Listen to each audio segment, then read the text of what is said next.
नमस्ते यश के ඉන්දියානු සංචාරයේ තුන්වෙනි දිනයයි අද එළඹ සිටින්නේ. අද සුවිශේෂ සංචාර කීපයක් ඔබත් රැගෙන යන්න මා බලාපොරොත්තු වෙනවා. ඉතින් ඔබට සුවිශේෂී අත්දැකීමක් වේවි. දිගටම රැඳී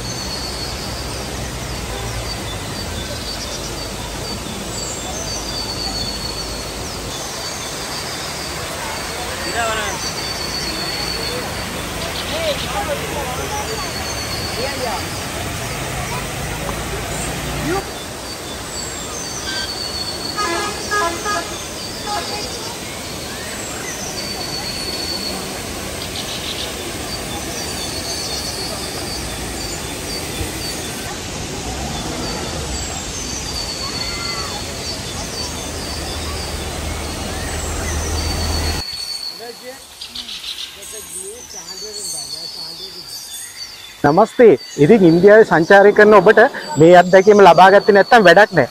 ඉන්දියානු රුපියල් 800කට මේ ලබා ගන්න තියෙන අත්දැකීම ඉතාම අද්විතීයයි.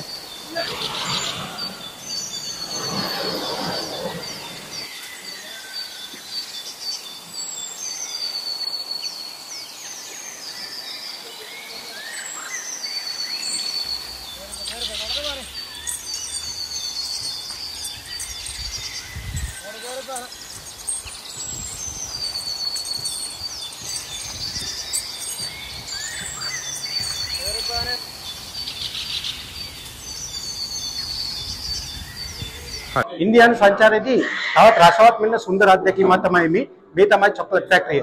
කේරළ ප්‍රාන්තයට පැමිණෙන ඔබට මේ සුන්දර අත්දැකීම විඳ ගන්න පුළුවන්. චොකලට් හැදෙන විදිය සහ රස විඳින්නත් ඔබට බලා ගන්න පුළුවන්. ඉතින් දිගට මේක කියලා සිටින travel with යස් සමග.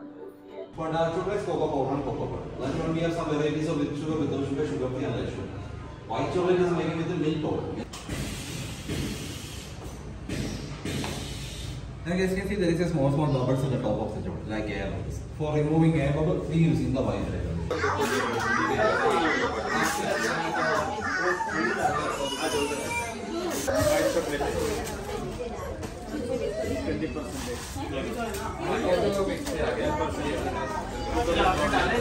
Milk or white